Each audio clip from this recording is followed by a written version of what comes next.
pyramides qu'on voit là, au sommet, il y a de l'or. L'or, c'est le meilleur Gims. conducteur pour l'électricité.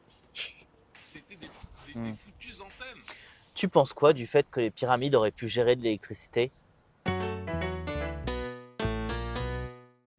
À cause du petit pointu en or au sommet là? Ça me paraît super vague comme preuve. En même temps, tu sais comment et pourquoi elles ont été construites? Genre une tombe avec les moyens de l'époque, enfin c'est pas la question. Ah, mais tu vois, tu sais pas comment elles ont été construites. Et c'est pas le seul truc antique qui aurait pu être utilisé pour de l'électricité. T'as la pile de Bagdad et la machine d'anticitron. Anticitaire. Après, peut-être que la machine pouvait servir de presse-agrumes, mais anticitaire quand même. Ça t'inspire quoi, toi, tout ça? Ok, alors ça t'expire quoi, toi, tout ça? Je pense pas que les coïncidences soient forcément les résultantes d'une volonté. L'or c'est naturel, ça a toujours été utilisé comme signe de richesse. Je vois pas pourquoi on penserait que c'est électrique cette fois. C'est comme si je te disais qu'on avait trouvé des petits tas de bois ou de silex datant de la préhistoire et que tu me disais putain mais ça veut dire que les tricératops savaient faire du feu quoi. Ouais, en même temps, à la préhistoire, il y avait forcément moins de complots. Alors qu'aujourd'hui, à l'ère d'Internet, des avions, du Pizzagate et des puces 5G, je veux dire, je sais pas toujours démêler le vrai du faux, mais t'as des trucs énormes avec des chiers d'arguments et de preuves. Du niveau de la photo en noir et blanc d'ouvriers construisant une pyramide ou encore meilleur que ça. Je pensais plus à celle qui a fuité du cockpit d'un avion avec le bouton pour déclencher l'épandage des chemtrails. Des Chemtrails, ces traînées blanches là, derrière les avions. C'est pas juste des faux nuages, hein. C'est des traînées de produits chimiques répandus dans l'atmosphère pour décimer et limiter la population.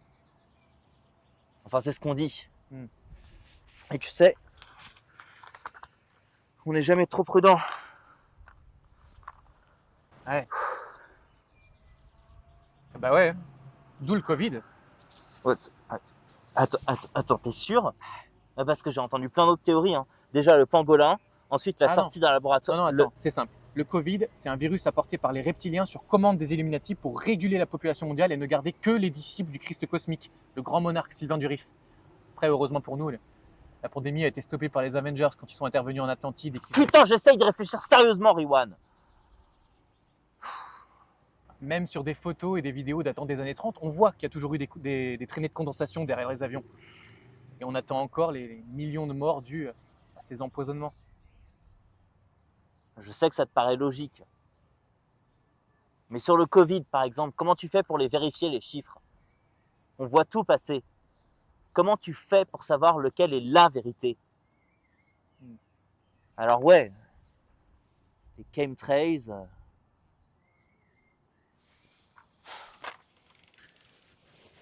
Tiens, en parlant de santé, tu savais que McDo foutait des pilules anti-vomitives dans ses burgers?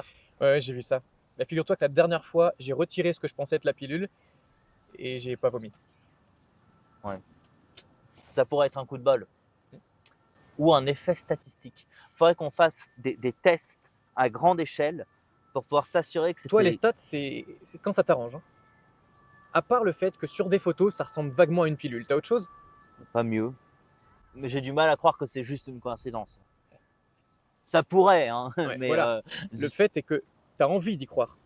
Tu veux croire à ces théories sans même les confronter au fait qu'elles pourraient être mensongères. Le principe même de la méthode scientifique, à l'inverse, c'est de tester précisément chaque donnée qui ferait s'effondrer la théorie d'un seul coup. n'empêche que pendant le 11 septembre, il n'y a pas un seul juif qui est mort. Ce qui, combiné au fait que les explosions aient clairement été contrôlées, est la preuve qu'ils forment un nouvel ordre mondial pour asservir et... Putain, je déconne, Riwan! Oh, enculé. Ça m'a fait peur. Oh la vache.